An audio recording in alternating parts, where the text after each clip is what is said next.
Hey everybody, how's it going? I'm Brandon, here with Paul and Dan, and we're watching Star Trek, the original series. So basically what we're going to do is we're going to kind of just watch through the episodes of the original series, just talk about things as they happen in the show, and just kind of add our thoughts and what we think about it. Like I said, my name is Brandon. I'm 34. My experience with Star Trek so far has been I've seen the first 4 episodes of the original series, and that's why I decided that I wanted to experience these with somebody else and kind of talk about just what we thought about it. I've seen bits and pieces of the Next Generation when I was a kid, and I had absolutely no interest in any of it. Recently, I caught a couple of the movies from the Next Generation, and I was like, oh, that could be pretty cool. I want to go ahead and check that out, but I want to start, at the original series. So yeah, that's pretty much it for me. I've played Star Trek Bridge Crew. I know some of the popular culture references and things like that, but there's a lot of the Star Trek franchise that I am just absolutely clueless on. So, Paul, what about you? Uh, I'm a huge nerd, and I love Gene Roddenberry to death, especially his show Andromeda. So when it comes to Star Trek, I've actually seen a couple of the newer episodes. The Next Generation, I was a junkie. I watched a lot of that. But the this original series, I've watched maybe 4 or 5 episodes here and there, scattered around. Honestly, through time, I've probably seen the little clips of things here and there. Um, I'm real interested in watching this. I'm excited for it. I've not seen all the episodes, so it'd be really cool to go through and experience this with you guys and just watch everything. I did see some of the new Star Trek movies, and I've seen a couple of the other series here and there, but I haven't really sat down and really dive in and watch like everything and seeing all the details and all history of Star Trek. So I'm just huge excited to do this. So Yep, Dan, go ahead. Yeah, I'm also a huge nerd. I grew up more watching Doctor Who as a child, and only kind of originally watched the original Star Trek a little bit here and there. I really don't remember any of it. I've seen some of the Next Generation movies also, but don't really remember much about it from my childhood. So I'm excited to go back and rewatch it. Okay, yeah, so yeah, we're all pretty much new to the original series, and I think it's a really good place to start. I know a lot of people like to start with the Next Generation, but I feel like this is the beginning of everything, and I think that it's a good place to build off of. But we are actually going to be starting with The Cage, which was the pilot that was filmed on January 22nd, 1965, aired on October 14th, 1986. So it didn't actually air until over 20 years after the series had started. So if you haven't watched this episode and you want to kind of watch along with us, then just go ahead and pause this, whatever, go watch the episode, come back, and we're just going to kind of do a quick rundown. So basically, the episode starts on the bridge of the USS Enterprise, and you know it's the Enterprise because it's written in giant letters on the hull. So the crew's on the bridge, just watching their video screen for something that they said is headed their way. The captain, who has not been introduced, actually nobody's been introduced at this point, suggests it could be meteors that are passing by, and the crew members are basically just like, no, that's definitely not it. We're not going to say why, but that's definitely not it. At this point, I notice, that their shirts look incredibly uncomfortable. Like their uniforms just look uncomfortable as hell. I really like the sound effects that I've heard so far. I like their shirt pins, oddly enough. I don't know why those kind of stood out to me. Like, I didn't notice that much. I noticed the little turtleneck situation they got going on. I find that kind of humorous. It's like a t-shirt and turtleneck combination. I found kind of cool. I thought I was rocking one of them myself. I yeah, I just don't, it I don't was know what those interesting. pins are made out of, but they're sparkly and they're cool. And I don't know what those shirts are made out of, but they just look incredibly uncomfortable. Like I have no idea what that material is, but it just looks stiff and like heavy. They look itchy. Yeah, yeah, a little bit on the itchy side. I Um, bet it's wool. yeah, but at this point, an alarm sounds, and it indicates that they're actually on a collision course with the object that they're tracing, and that they're traveling at light speed. So one of the crew members suggests that they should take evasive maneuvers, and for some reason, the captain is just like, "Nah, that's not a big deal. Like, why would you move out of this way that's coming at us at light speed?" It's a little ridiculous. But anyway, they discover that the object is actually a radio wave, and it's an old style distress signal. So they listen to the signal and discover that it's from a ship that was in trouble that was forced to make a landing, and it's being broadcast from the Talos star group, which has no Earth colonies, and there's no ship that far out except for a survey expedition ship called the SS Columbia that had disappeared in that region about 18 years ago. So that's a pretty old signal. So Talos Group has never been explored. And they said it has a solar system similar to Earth, and it's got 11 planets. There's a Class M planet with an oxygen atmosphere, which is really convenient. Like, I guess if you're going to crash anywhere, it's, you want something that's Earth-like. The captain does not want to risk helping the crash ship if there's no proof of survivors, because he wants to continue on to the Vega colony to take care of his own sick and injured. But they didn't say why they had sick and injured at this point. And it's kind of like, well, do they have a fight? Like, is there like a plague on their ship? Like, what's kind of going on here? Which I had to agree with him on his assumption or his notion of wanting to get home to treat the sick and the hurt. Yeah, at this point he seems like a pretty solid dude, except for I'm kind of torn, actually. We're only a few minutes in, and at one point he's like, I really want to take care of my sick and my injured on the ship. And then, at the other point he's like, let's just go light speed and ram into this potential object that we're headed towards. I'm kind of They got photon shields, probably. It's all good. Yeah, can that thing... Okay, so there's shield technology. Do you think it could stand up to a meteor at light speed? Because I'm going to say probably not. I mean, the original Enterprise, probably not. Like, I don't think it's going to have that much effect, but I don't know. Maybe they could have shot it with a proton blast or something. I'm not sure. Yeah, I don't know. But at this point, the captain leaves the bridge, and I have a note here. It's something that's really weird, because there are two people that walk by him in just like the most casual outfits that you're going to find on what is a military ship. Like, the guy's wearing shorts. Outfit? Yeah, well, the guy's like wearing shorts and short sleeves, and the girl's wearing short sleeve shirt and a skirt, and they're both wearing sandals. And I'm like, is there a beach on the Enterprise somewhere? Oh my God, I didn't notice that. Oh my God, you're right.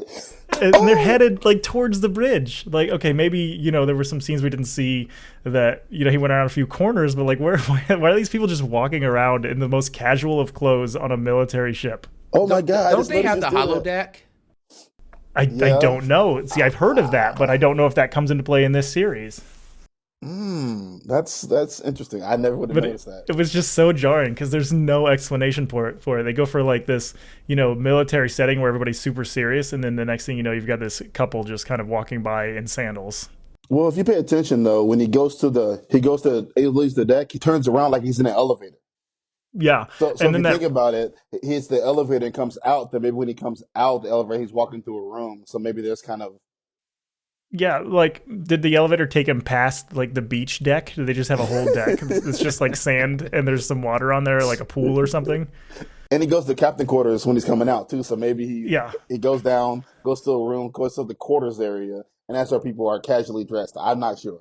But yeah, the other thing that I thought was really weird was when he got in that elevator, did you see the guy that's kind of guarding it, like that kid that looks like he could stop absolutely no one from getting on that elevator if they wanted, took this really, really weird step off to the side after the elevator closed, like somebody off the side of the screen was like, hey, you need to get out of that shot. Like, it was just so weird, like such an unnatural step. So anyway, so the captain, still not introduced, goes to his room and calls the ship's doctor to just to come. He doesn't even tell him why. He's just like, hey, can you come to my room real quick? And the dude's like, yeah, sure, no problem. So the doctor gets there and he's got his medical bag and he just starts making them an alcoholic drink, which, I mean, I've never had that with a doctor, but sometimes I feel like I'd be okay with it. So they've come a long way in medicine in the 23rd century. Yeah, like they just prescribe booze at that point. They're like, we found out, everything actually runs on booze. So, but I think it's more about the dynamic of their friendship, though, more than it's about what he's doing. Yeah, because it looks like he's about to come in there and be a doctor, but he's like, "Oh, I'm making us a drink." Like, "Oh, we chilling?" Like, "Oh, we're hanging out together." Because I feel like when he came in and asked it, like, I thought, "Oh, is it a serious thing?" But no, just I'm making us a drink. Let's sit here and chat, have a conversation. Right? Yeah. Doctor-patient confidentiality they have. So so it's like.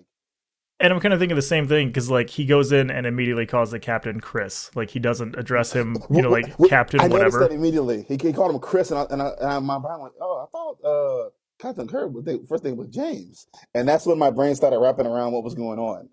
At that Yeah. moment, he said Chris, and it kind of Yep. threw me off a little.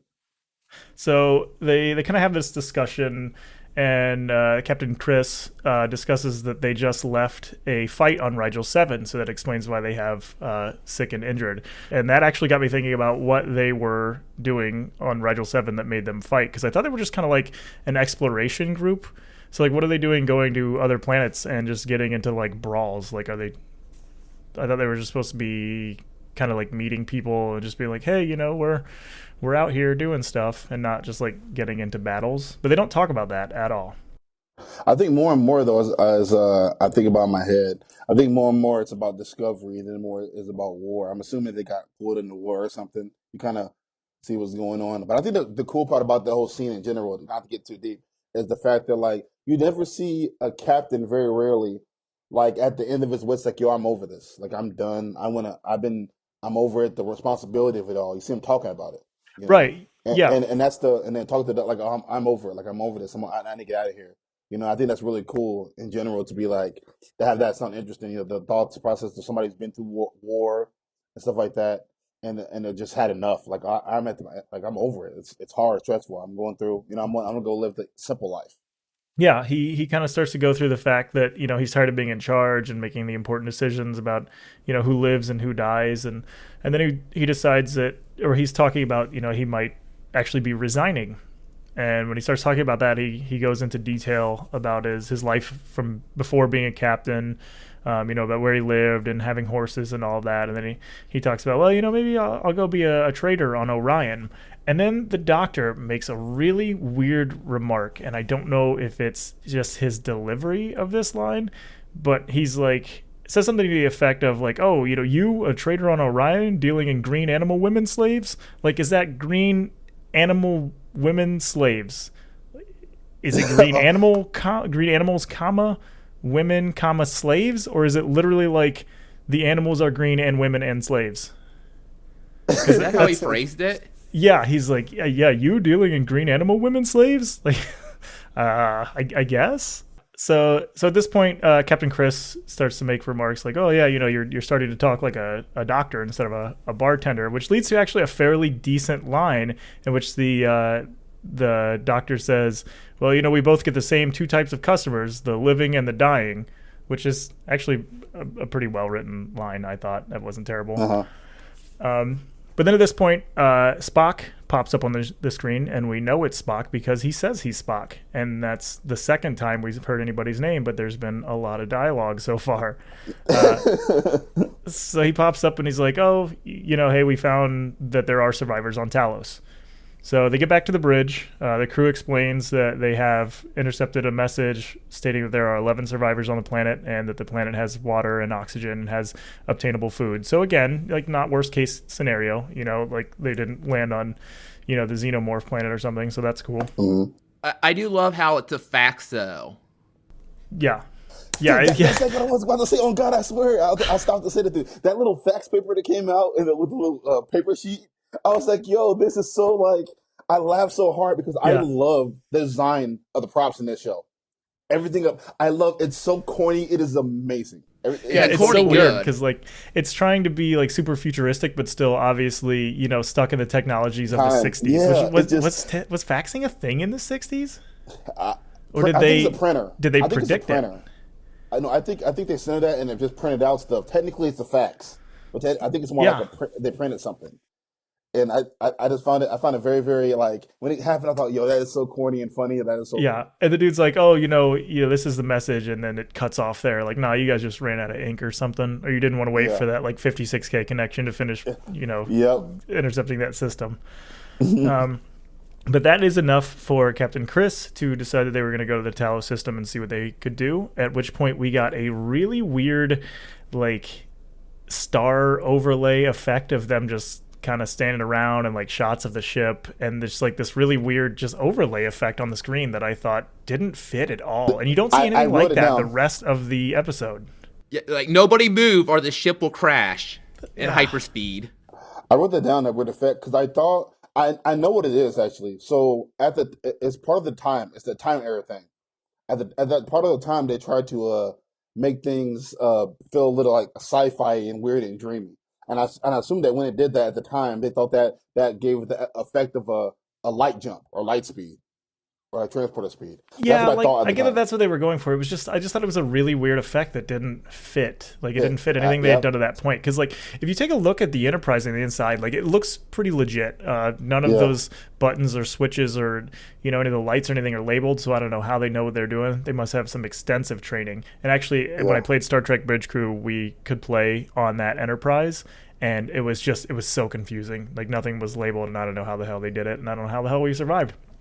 So after we get through and they warp there, the captain's new yeoman is I guess introduced, but they don't actually give her a name. She comes in to tell him about I think it was like a report or something, and he just immediately is an absolute dick to her.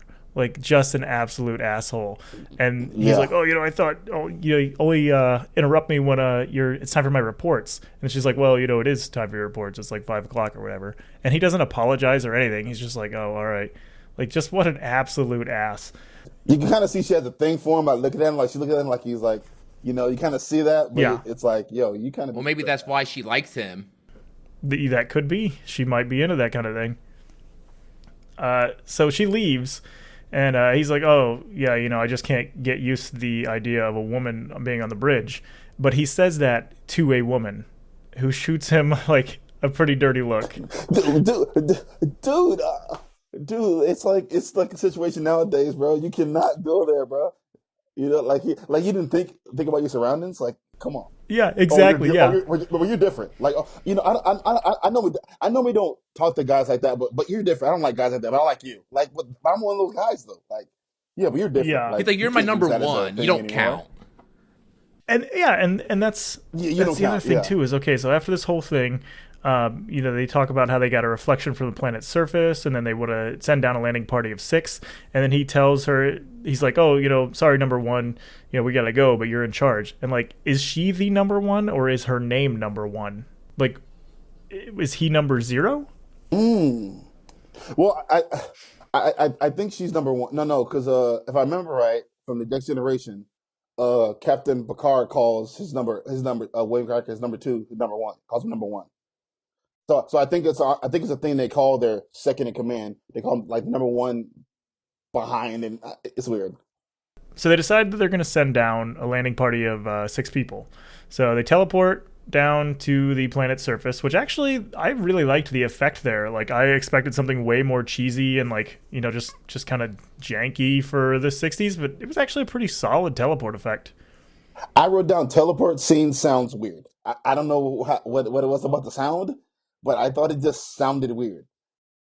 It sounds weird, I think, but I like the visual effect. Mm. Um, yeah, so they go down to the planet, and it's a rocky planet. It's got some plants everywhere, and they also, for some reason, decided to put on their glitter jackets. Like they're just wearing like glittery jackets, and I don't understand why. Did you guys notice something? After they teleported, Spock is limping. Oh, is Oh, he? I I didn't didn't see notice that.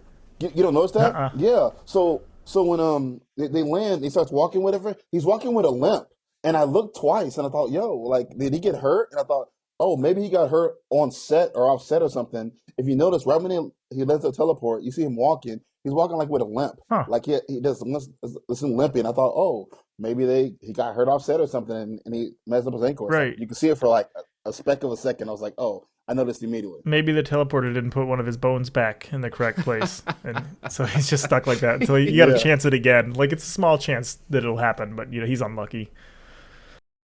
Yeah, he's literally walking like with maybe he just walks funny. I don't know. He's walking with a limp. Yeah, I didn't notice that at all. I'm gonna have to go back and look at that. Yeah. So they get to this rocky planet with the plants kind of everywhere, and then they see this really weird, like blue, really thin plant with like purple, I don't even know what you would call it, stems, I guess, with blue leaves. Grown It's out of a making like rock. yeah, and it's making some weird music. Mm. Like they go up and they touch it and it stops vibrating and it stops making that music. And I can't help but think that that would be an absolute nightmare to live anywhere where there's like more than one. Like one of those would be bad enough, but can you imagine having like 6 of those in your garden when you're trying to sleep on a windy night? It's just like a whole orchestra of like just toddlers playing instruments out there just all night. They find the survivors camp and it's inhabited by just a bunch of old dudes. At which point, the captain formally introduces himself as Christopher Pike. So now we have Captain Pike. So we can actually put a last name to him. Yeah. But it's not just old men there. There is one young woman named Vina. And she's, I don't, like, obviously doesn't fit in. Like there's obviously something just kind of off about her from the beginning, and like the way that she talks, and the scientists are just kind of like, oh, don't mind her, we kind of raised her, she's been around scientists, so she's gonna sound, Talk weird. yeah, she's gonna sound like super smart and all that. But like, how old would she have been? Because she's definitely older than 18. Like she looks like she's maybe in her 30s, and I feel like she would have known how to talk before they crashed. Well, no. If it says she was born when they crashed. Yeah, but she doesn't. There's no way, because they've only been there for like 18 years. We know the actor. So we have to use our imagination. Okay, Tobey Maguire played Spider-Man when he was like 30. Okay. So you gotta suspend your aged eye. It's just a really good actress who happens to they end up choosing. Yeah, but I still don't know. feel like they could have gone. You with could somebody. also look at it. She's had a hard life since she's lived on this barren that's planet with a Yeah. bunch That's of old fair. men. Yeah. But I think if they're going to pass her off as young, they could have swapped the place of the yeoman, because she was definitely way younger.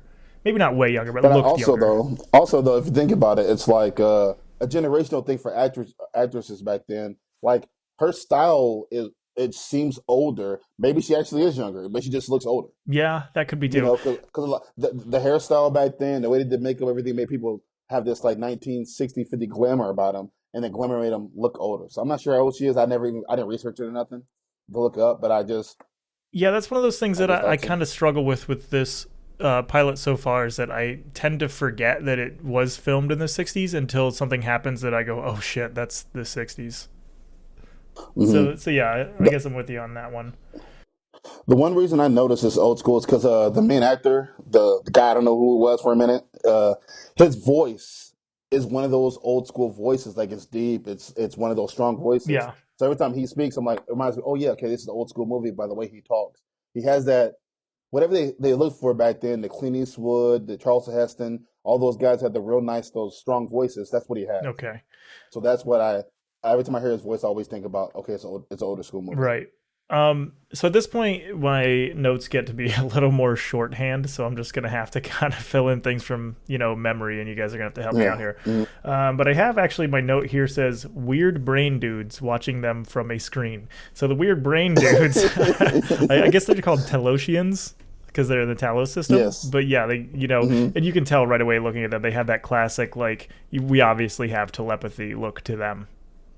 Yep. They had it old school. They had to make their heads too big, cone head style, huge heads. Yeah. Yep. Which I feel like is okay. If you're evolving to the point where you can use telepathy and all of that, why wouldn't your body have evolved to the point of protecting that important brain a little more than that? Like that aspect devolved. Like they're like, oh yeah, we can use our minds to, trick people or do whatever. But then also, it looks like if you poked them with a stick, you could probably severely cripple them. Because those big brains are just unprotected as hell.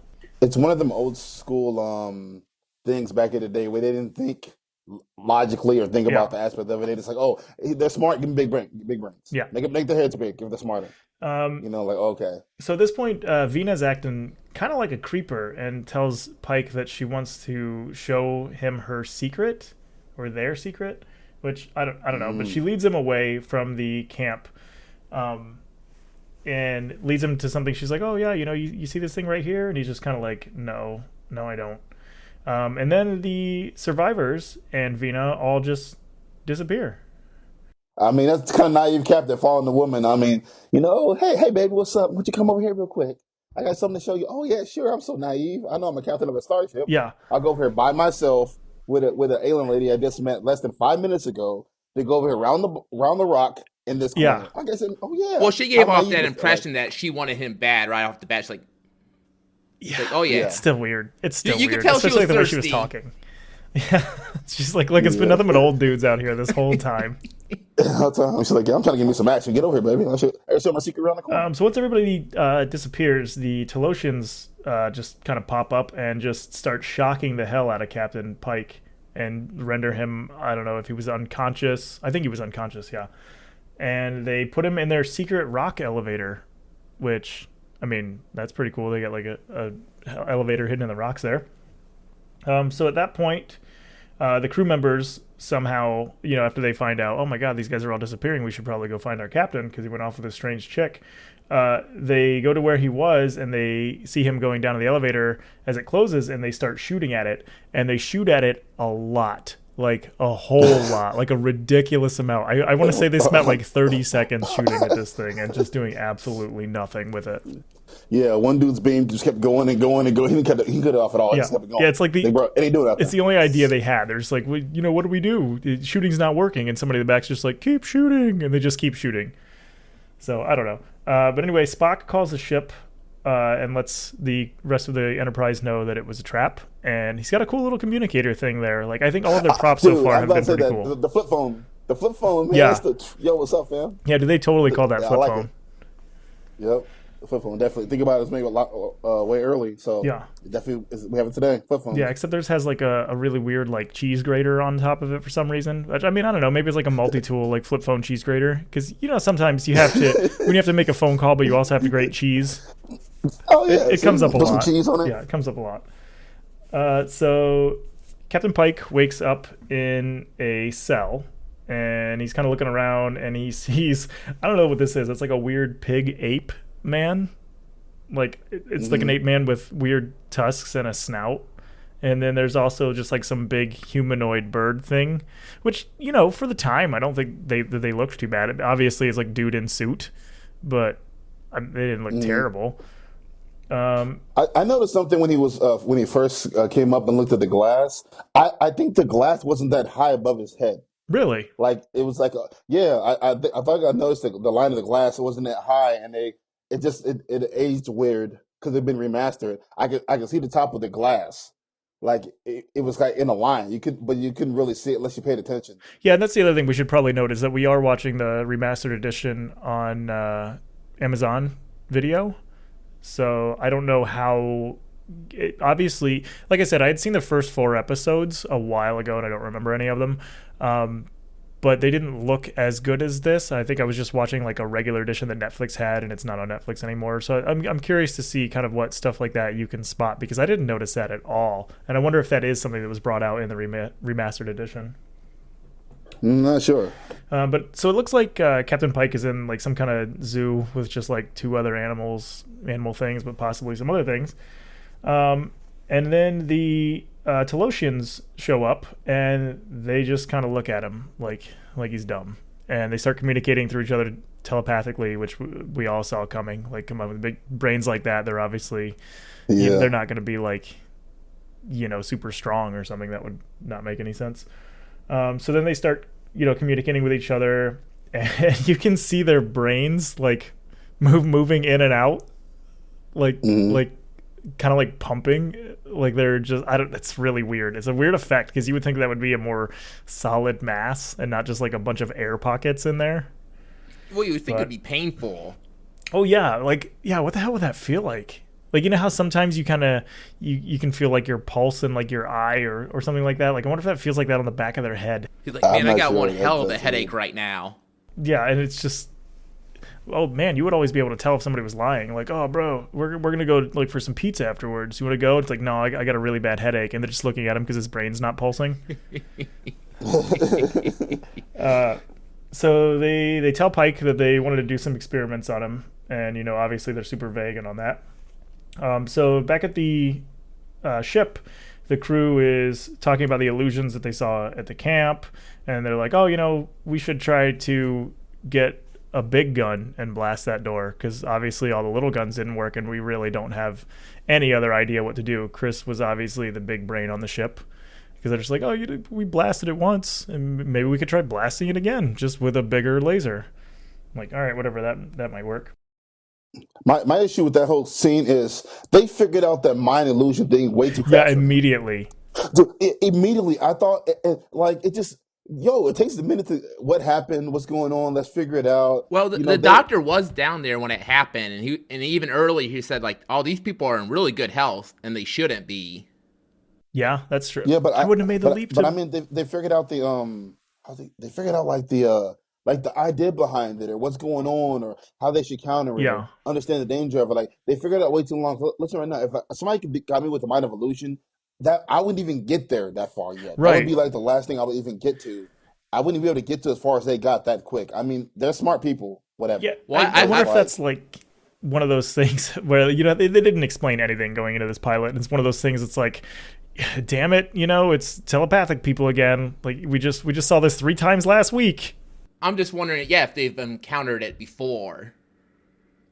I would be a lot more wary. They don't seem surprised by it. No. Well, that's my issue. Then no surprise, and they figured it out way too fast. Like, if Spock figured it out that fast, I would have let it go. Yeah. I'd have been, okay, Spock is smart, a genius, he probably figured it out. But the way the doctor used his, like, he figured it out so fast, I thought, man, this is just, it was just a little too fast for me to figure out. Like, I feel like it should have been, like, this would have been better, like, almost as a movie, or like something a little bit longer, because they try to condense so much information in that little 5 minutes realm. I couldn't wrap my head around learning and figuring it out that fast. Yeah, it's definitely a kind of a symptom of having to fit all of that stuff into like a 50-minute time slot, which is crazy that these episodes are 50 minutes, because you can't do like a 50-minute show now without 45 minutes worth of commercials. So like the fact that they did manage to put all that in there, like you can't do that now. This would have been 3 episodes long in today, and we still wouldn't know anything. We'd still be yelling at the yeoman. The part of that scene that bothered me is how they left the room when they were all done. It was just really awkward. Yeah. Oh, I hadn't noticed that. Yeah. No, so they decided they're going to try to blast through the elevator door, and then we go back to the planet where the Telosians are reading Pike's memories, and they're like, oh, yeah, it seems like you suffered a big defeat or a big loss recently, and just kind of going through his whole mind. And then they start to give him illusions of the things that happened on Rigel 7. And when he gets there, Vina is there already. And, she's like, oh, you got to hide, blah, blah, blah. And immediately he's like, hey, this isn't real. Like, I was just in a, like a cell somewhere, so I know that this isn't really happening. And also, I'm glad they didn't make you weren't here. For it. Yeah. He's like, I know that you weren't here, and I also know that you're, the chick I was just talking to like a little bit ago.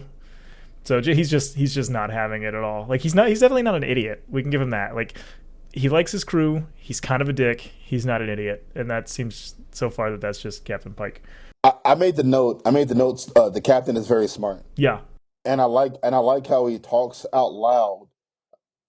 Yeah, it annoys me, but like how he talks out loud, explains the way his brain's working. So like, oh, this ain't real. I know this. I know that. Yeah, like he's giving all the information to the aliens, at the same time get all the information to us, so we know. Oh, okay, he's not a dumb captain. He's a captain because he's really smart. Even though he's tough, he's smart, so he's able to figure things out. Right. Agreed.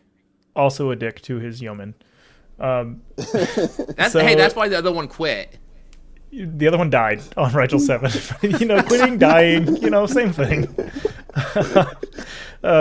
So in his little illusion here, you get this like roaring soldier guy wearing fur armor, and he's carrying like an axe and a shield. And this is what they fought on Rigel 7. And I'm like, they have a spaceship. Like, how did they suffer losses against these? Like, they're fighting a medieval army with space weapons. Like, they should have been absolutely fine. Unless it was something the guy, where they got absolutely ambushed. Like, you can still get teleported out of that. Well, the guy looks like a redneck barbarian. Yeah, How did you lose to people that have futuristic weapons? Yeah, they're living in like stone castles, and you're coming from a spaceship with giant lasers, and you just absolutely got destroyed. Like, to the point where the captain's like, well, maybe I should retire. Like, I don't know how they lost that. But anyway, It's Vina interesting. wants him to do the same thing that he did in the Rigel 7 battle, which is presumably just like kick some ass. And apparently that battle was also 2 weeks prior, so it's still pretty fresh in his mind. But he's just like, nah, you know what? This isn't real. I'm not going to do that. And she seems pretty unhappy. And honestly, like, why should he? It's all illusion. He doesn't give a shit. So since he's like, oh man, this thing isn't real, the soldier starts to attack Vina. And then that's when Captain Pike is just like, okay, yeah, maybe I should fight this thing because even if it's not real, maybe it still hurts. Who knows? So he finds this little mace or club and just starts fighting the dude. And they have the fight I expected them to fight for a show that was shot in the '60s. Like, I don't know if choreography was a thing back then, but it was just kind of like, hey, I'm gonna hit your shield, and then you hit my shield, and then you just kind of like lightly tap me a little bit, and I'll pretend that it hurts. It was a lot of very slow, strong movement instead of quick, Yeah, fast. like We seen they out there. telegraphed everything. So everything, yeah, it was like really slow and powerful more than it was quick and Yeah, agile nowadays. I mean, I still appreciate the old school fighting styles. I'm an old school guy, but it was a lot of it's yeah, more it about wasn't really strength, bad. more about It's just strength it's and different. slow. Choreography has come a very long way, and with stunt people and things, and that was obviously not a stunt Christopher Pike, because why would you need it to be for that? So Yeah, he knocks the soldier guy down, and then he gets like this pole arm from somewhere, and I don't even know what a person from Rigel 7 is called, but he just like and just kind of chops the end of that pole arm, and then Captain Pike starts throwing some stuff, and then he gets thrown off of some kind of ledge. Like, that seemed to be a fairly high mm. ledge, and that's gonna cause some back. He Yeah, did a soft landing. It was kind of a soft yeah. landing, like oh, whew. So then That the was- monster dude or the Rigel guy grabs Vina, and that's when Pike is just like, "Hey, I have this short sword dagger. I'm not 100% what that was. It was way too short to be a sword and way too long to be a dagger." Well, But he didn't it kind of does. look like an Arabian sword? Yeah, I didn't really. I know one thing is that it did not look real. I know that much. So so yeah, he throws this dagger thing and hits the guy in the back, which I guess could be a pretty fatal hit depending on what their anatomy is. And then the dude's like, well, screw this, I'm gonna jump down this big drop and I'm gonna get you. And Pike just grabs this like spear tip and just impales the dude on it. So he just like lands right on it. So he's done for. And then that's the end of the illusion. And they're back in the cage, Vina and Pike. And then he starts questioning whether or not she's real, which actually is pretty solid because that's like a pretty logical place to go, I guess. Like, if nothing else that you've done so far has been real, then why would she be? yeah, exactly. One thing I want to say about her is every time I saw her on screen, I thought she was extremely attractive, and I couldn't take my eyes off her Yeah, eyes. didn't she have like blue? Did she have blue Like eyes? every time she's on screen, Yeah. yeah, she had the bluest eyes. I couldn't stop staring at her. I'm like, yeah, I understood you, Captain. I got it. Like I I'm, can't stop looking at her either. I And mean, I'm just hey, watching that a Pike's TV show. a pretty Like, handsome man too. He had some pretty nice eyes. yeah.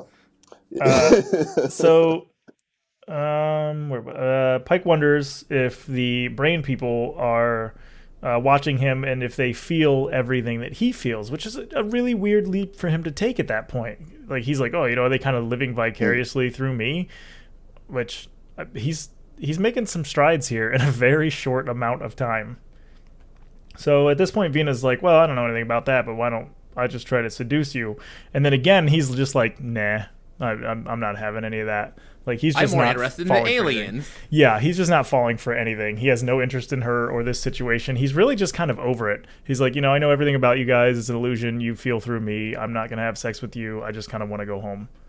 I think it's a good idea. I saw her. I'd have been like, okay, so I can get you to look how I want Right. you to look. Yeah. Like, oh, okay, Yeah, well, let's have some fun exactly. real quick, and I'll get the aliens after I get done. Yeah, she's like, I can be anything that you want me to be. Like, I can look any way that you want me to look.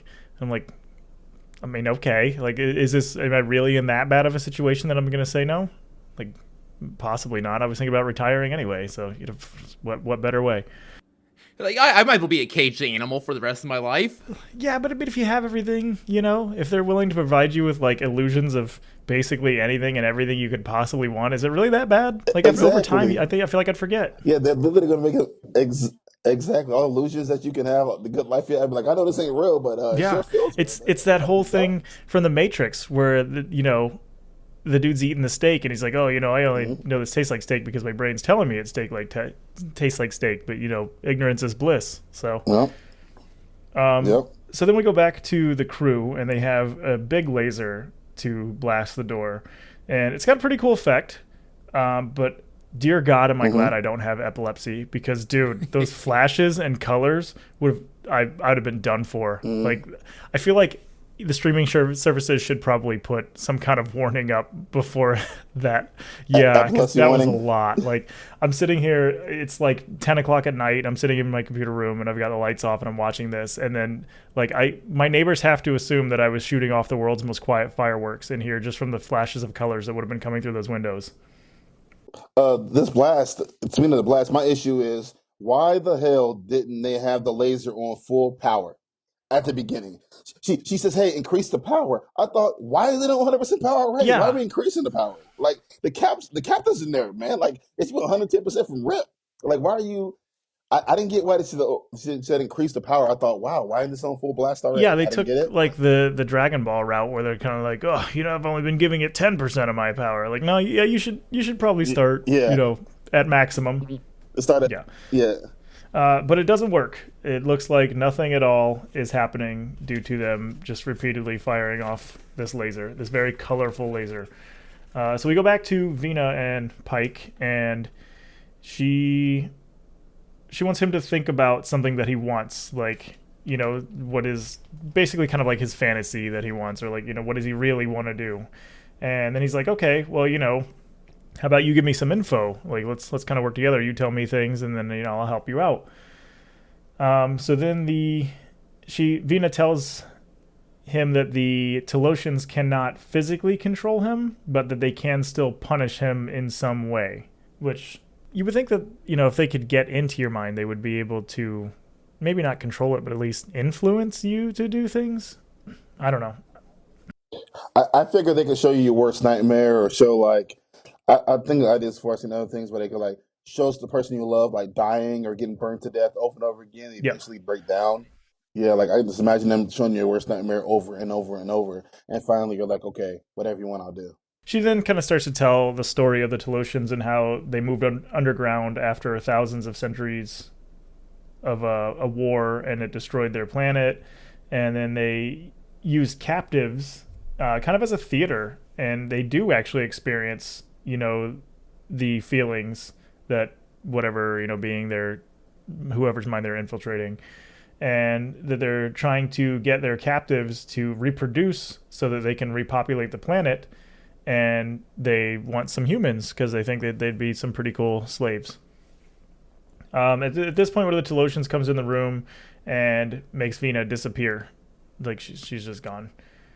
Uh, so Pike finds some kind of like they do this weird like fade out, fade in to indicate that time has passed. So he finds some food, and he's talking to the Telosians, and he's like, maybe I'll just won't eat this food. Like maybe I'll just starve myself. And so then the Telosian actually starts speaking physically and not just telepathically at this point. So he's like, oh yeah, fine, I'll go ahead and punish you then. So he punishes Pike by making him appear that he's surrounded by fire, and apparently he's in a lot of pain. So they can, even though they can't control him physically, they can influence how their brain inputs signals that aren't there, I guess. Like, because that would be, I thought they were just projecting images, but making somebody feel something that they don't feel would have to be some pretty high level manipulation, I would think. Yeah, it's pretty interesting. Yeah. It's really So interesting. then he's like, oh, I could do even more unpleasant stuff than that, which I mean, I wouldn't be up for that. So he's like, well, screw it. Then I guess I'll just go ahead and eat this or drink this liquid food, and then he like lunges at the Telosian and scares him. So Pike kind of, you can see he kind of gets the wheels turning because he's kind of like, oh, you didn't see that one coming, like you didn't read that. So they do another illusion where they put Pike and Vina in, I think it's where he grew up, or it's at his home, and he's with a horse named Tango.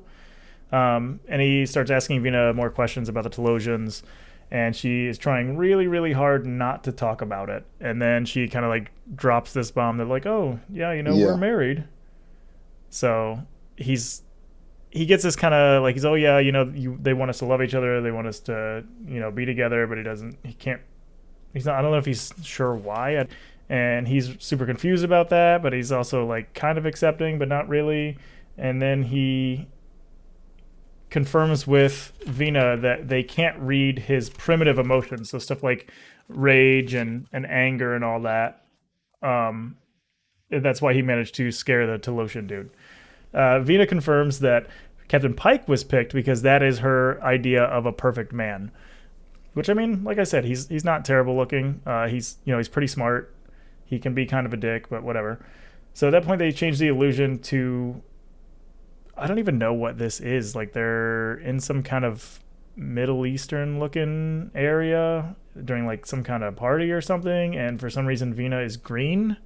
Like Well, I feel like Captain Pike was a She-Hulk fan, and that's why he's imagining her. That could be, yeah.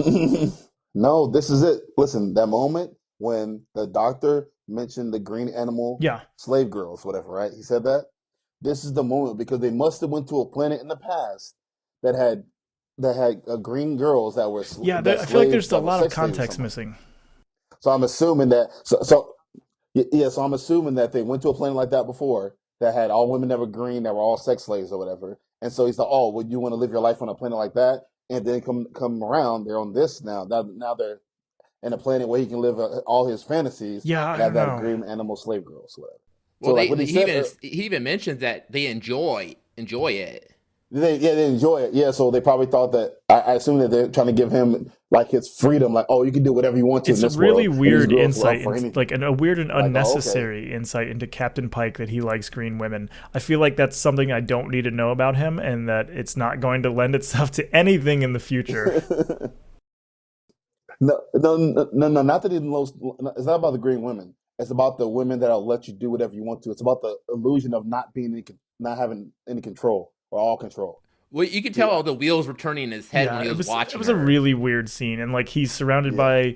by some illusion versions of people from the Enterprise, and they're just kind of hanging out and talking. And then he just at some point is just like, all right, I'm kind of over this, and he gets up and just kind of leaves. And he finds a door out of the illusion. So like the Telosians put this illusion, like this whole thing together, Yeah. and then they give him just like a door that lets him out and right back into the cave, which is really weird. So they go back to the Enterprise crew, and they find that there's a generator for an underground city. So they're like, oh yeah, they obviously took that elevator that we already knew about, and there's a generator here that we are now never going to bring up again. So I don't know why they bothered with that. No idea. But yeah. But at that point, the Telosians actually transport two members of female crew to Pike in his cell. And one of them is the yeoman, and one of them is number one, who still at this point has no name. So she's just number one. So she starts. And he's unfazed by it. Yeah, he's just kind of like, oh, but I mean, I guess at this point, like, is anything gonna phase you? Like, you've just been teleported to like 3 different worlds. Like, you're in a cell next to a pig ape man and a bird thing. Like, Well, I was wondering if he wasn't questioning if they're real or not, so he was just ignoring them.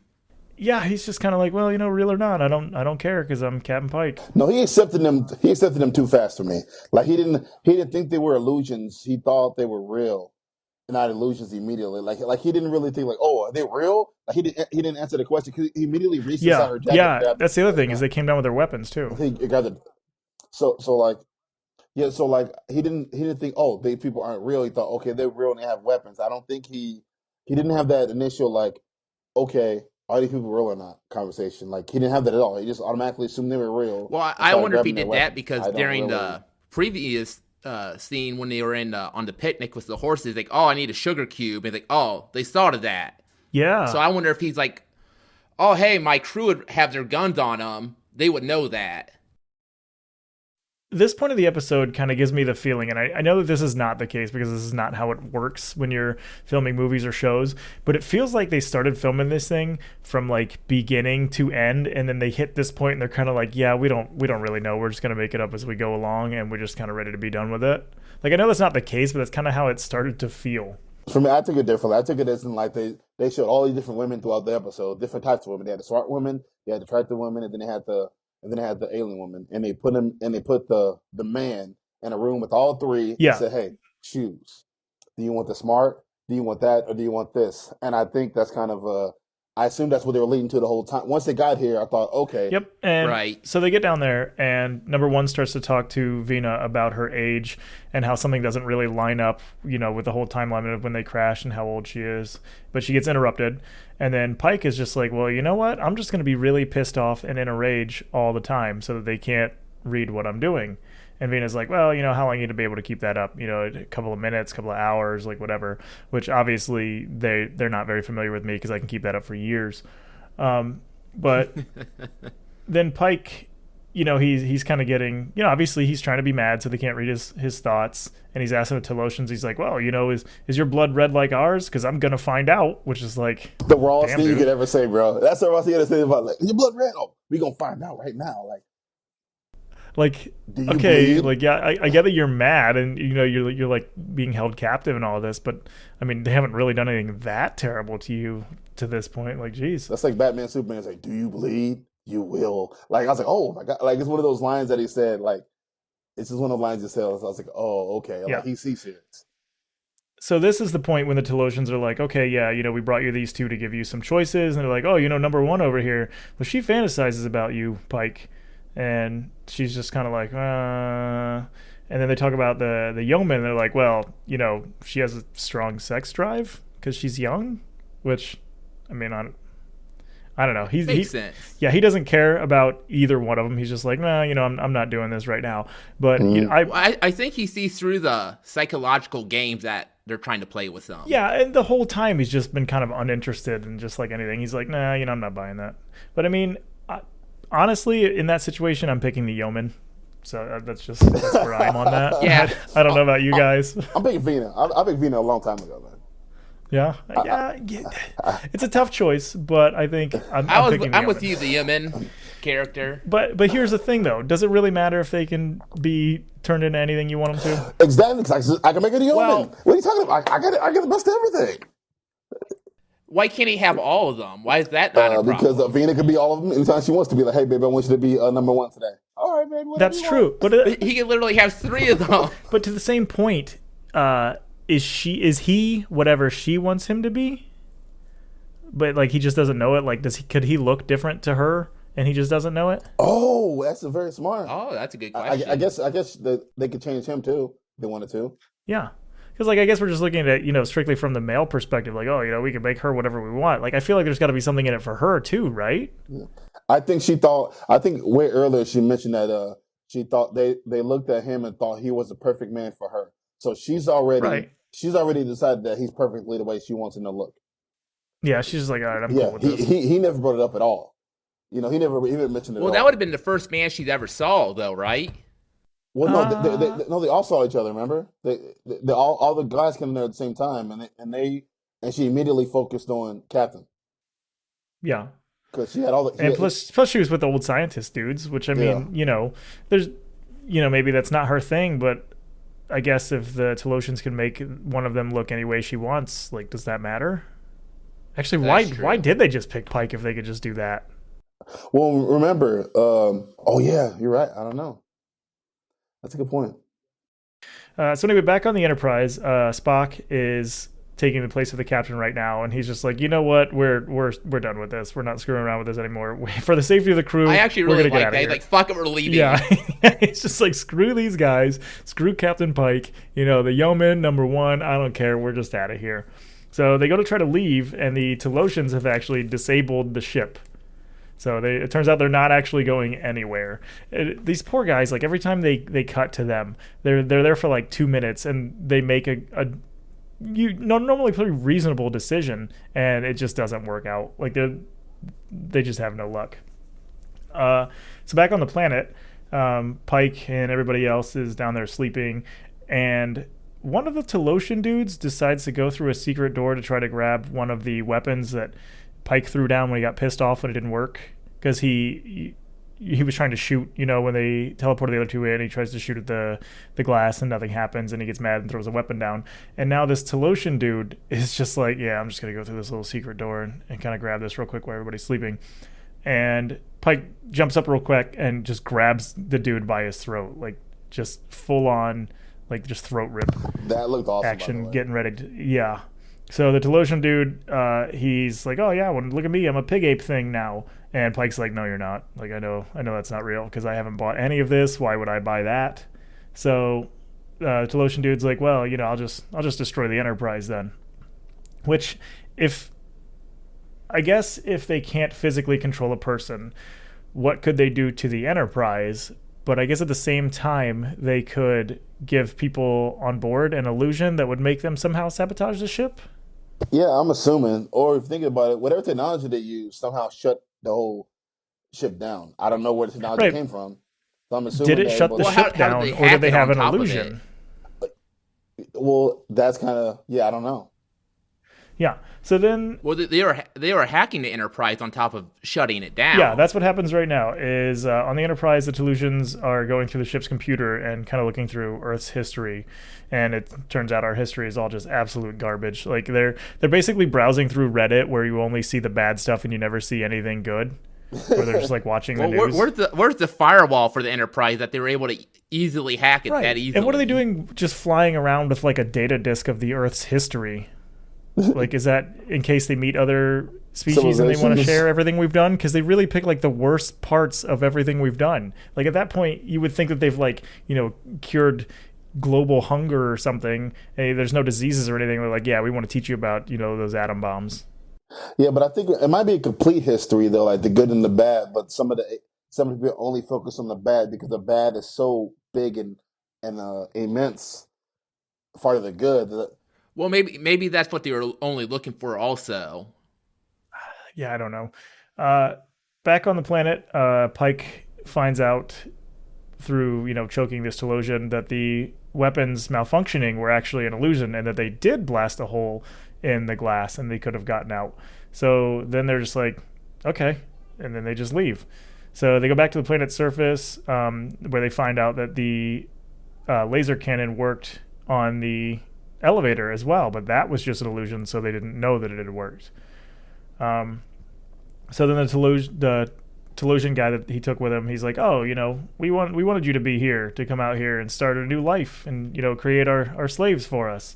So of course he played right into their hands. So Pike, being the captain, is like, well, hey, how about I stay and you let my crew go? And at which point, number one starts a suicide grenade because she's just kind of like, you know what? That's a shit idea. I'm just gonna kill us all. Sacrifice for the greater good. Sacrifice for the greater good. That's how we do it. Yeah, but that's a really unproportional response to what the captain said. He's like, yeah, just let my crew go, and I'll stay here. No big deal, whatever. And she's just like, nah, suicide. Like, no, we're all gonna blow up. Yeah, she's just like, yeah, you know what? We're gonna blow up together. So they're like, oh, hey. Well, she probably felt Spock already left. Yeah. I don't know. But they're just like, okay, Vina, you can go be safe, blah, blah, blah, whatever. And she's like, no, that's cool. I'll stay and die. So then some other Telosians show up and they transfer the Earth's history, through their mind powers to the guy that got brought up there. And he's like, wow, as it turns out, you guys don't like to be held captive, which, hey, who does? I mean, I'm sure there are some people out there that like it for a very short amount of time and they have a safe word to be let out of it. But they're like, oh yeah, you guys would rather die than be held captive. You're way too violent to be slaves because you'll probably just, revolt in the future or whatever. Which, if they had any other captives that didn't mind being slaves, why would they even be capturing all these other people? Yeah, it's a little on there. Yeah, it's just kind of this, everything worked out, But so they can leave. They're like, oh yeah, you can go ahead and go. We don't really want you here anyway. Which I feel like they didn't need to go through Earth's entire history to find that out. Like the two people that they had captured at that point were very clear that they did not like being captured. Like they didn't like being imprisoned. Yeah, but I think they I thought feel like you didn't have to eventually, scan Earth's history for that. I think they thought eventually that they might break their spirit, but they don't realize that, they slowly realize that the humans somehow, some way, they are going to try to be free eventually, Yeah, no I matter mean, how much and that time it could takes. be. Rebel. Yeah, which I mean, who doesn't? So basically, they're like, oh yeah, you guys were our only hope, so now I guess we'll just die out. Like that's it. They have a whole galaxy of other beings that they could probably find some to help them, like willingly rebuild. But they're like, ah, you guys didn't want to be, our slaves, so I guess we'll die. So He's like, Pike, you don't get to enjoy our blue flowers that make music. yeah, you just nuke those things anyway. Uh, so Pike offers some sort of trade, like, hey, maybe we can help you. And the Telosians are like, no, like, we don't want to work with you guys because we don't want you to eventually learn how to do our illusion powers because you're just going to use it to destroy everything anyway, which honestly, he's probably not wrong. Like, just humanity as a whole probably shouldn't be able to do stuff like that. So the yeoman and number one are transported back to the ship, and Pike is talking to Avina where her illusion wears off, and she's like pretty disfigured and kind of messed up. It turns out she was basically like destroyed when the ship crashed, and the Telosians reassembled her, but they didn't know what a human looked like, and that's kind of weird because I feel like they could have like just probed her mind to find what a human looked like. So like, we don't know what you look like, so we're Right. just gonna take a guess at putting you back together. And it's not like she's that different from them. I feel like at a glance, like I don't know what she looked like. They literally said she was destroyed in the crash. Like I don't know what destroyed means, like what kind of disfigurement that meant. But I feel like they could have put her back together a little better than that. But what do I know? Their technology's all wrecked because they focused on their mind powers You anyway. see, that's one thing I didn't like when they made her, and I was like, okay, they didn't put my mind to see what she looked like. That's kind of interesting. And then also they put it together very weird with and not looking like them. Like that's one Yeah, thing that got me. I was like, wait a minute, if use yourself as a model, if she looked like them but looked a little bit off, I would get that. But she looks like they just jumbled it together, like let's put this here and put that there, and then we think this might be right. Like yeah, for real intelligent creatures, that was a very very random thing. Like yeah. they could have made a couple mistakes here and there, but like I think they completely messed it up. That don't make any sense at all. Yeah, it was just kind of a we don't know where to go with this. I feel like kind of thing. Um, so they give Vina back her illusion because she just decides she's going to stay, and she wants to look like like she did. And then they also give her an illusion of Captain Pike so that she can be happy. So I guess they've all accepted at this point that we're out of options. We're just going to die. We might as well, you can just go ahead and die happy. That's cool. So I mean, that's really it for them. Like that's the conclusion of that. Pike is transported back to the Enterprise. The yeoman comes up to deliver her report, and he's still an absolute dick despite everything that just happened. He's still just an absolute asshole to her. Um, and then she kind of leans in, and she's like, hey, which one of us would you have picked? And it's definitely her, but he doesn't say anything. And then they just leave, and that's the end of the episode. Well, don't forget the doctor came up and kind of nodded him on the shoulder like, Eve? Yeah, Like, yeah. oh, you dirty old man. Creepy doctor has to Yeah, be a creep.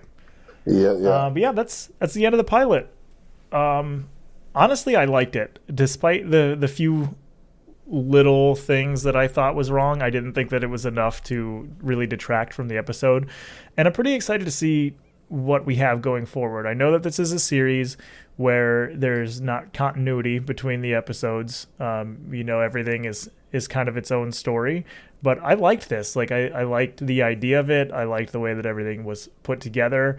There's enough there that can kind of get you thinking about something. Some stuff they did give away too early for my taste, but overall I really like the episode, and I'm pretty excited to go forward.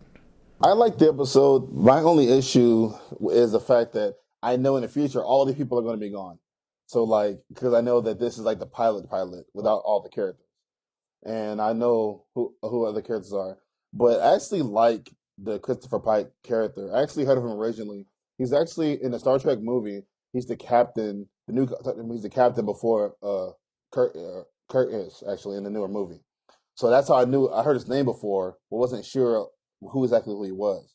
So I actually, Right. so I actually like him. I like his character. I actually like the actor. I think the actor fits the era so well that Yeah. when I go back to William Shatner, I know who he is. I'm be like, man, I kind of like the other guy because the other guy fits this era so well. I mean, he literally fits exactly what this era depicts as these really strong chin guys with these great voices. And I actually like the actor, so I actually want to like search him and see other movies he's in or TV shows he's in to actually find stuff about him. Like I like him. I like him pretty much my favorite character in the whole show.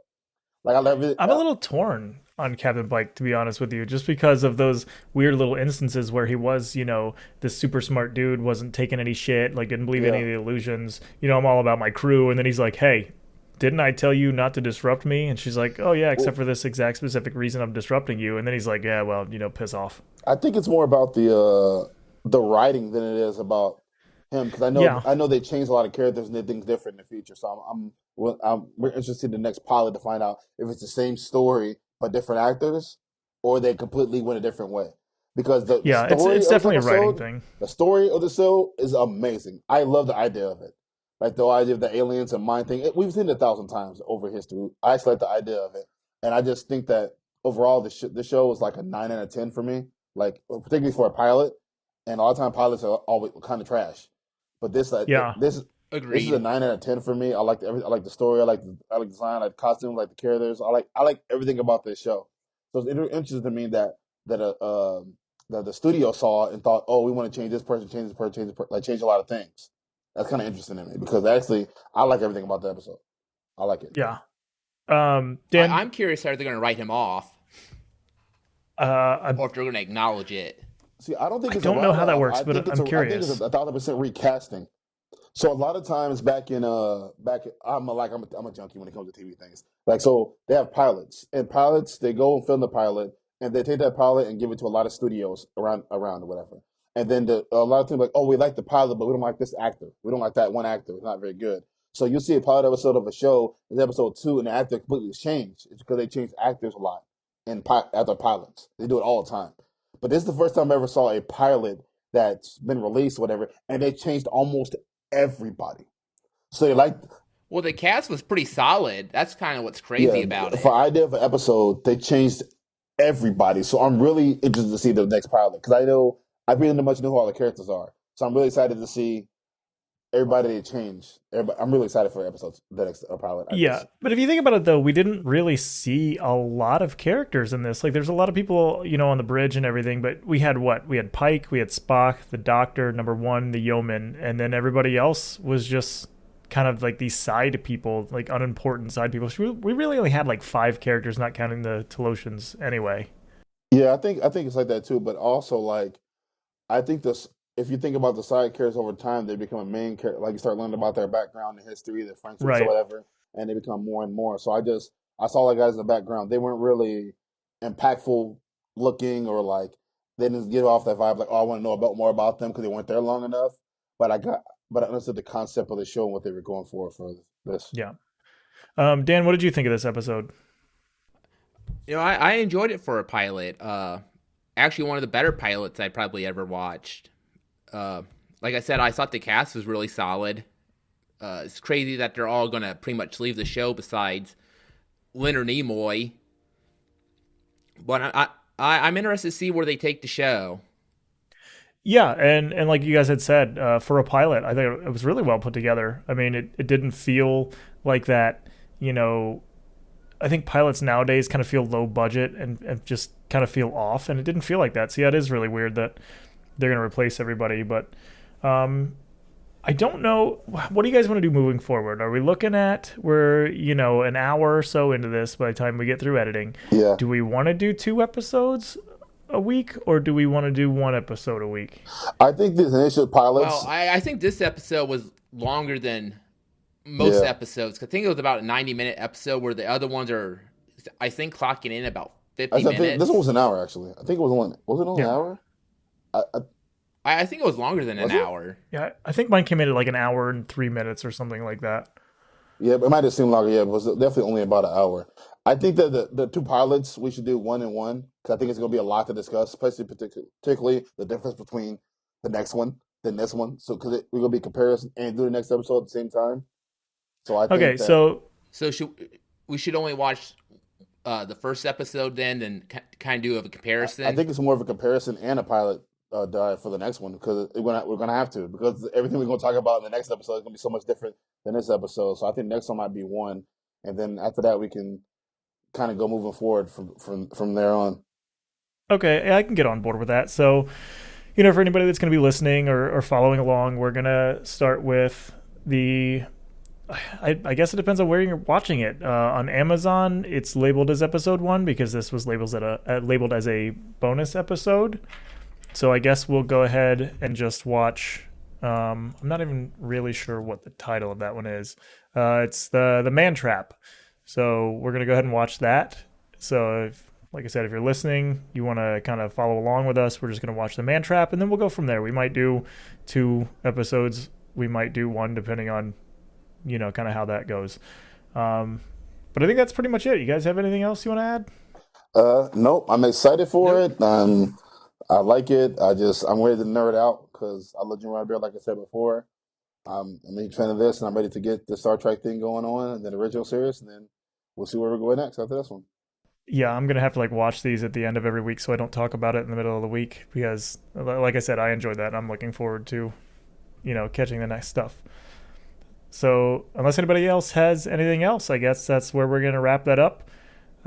So the Man Trap, I guess next week, and that's pretty much it.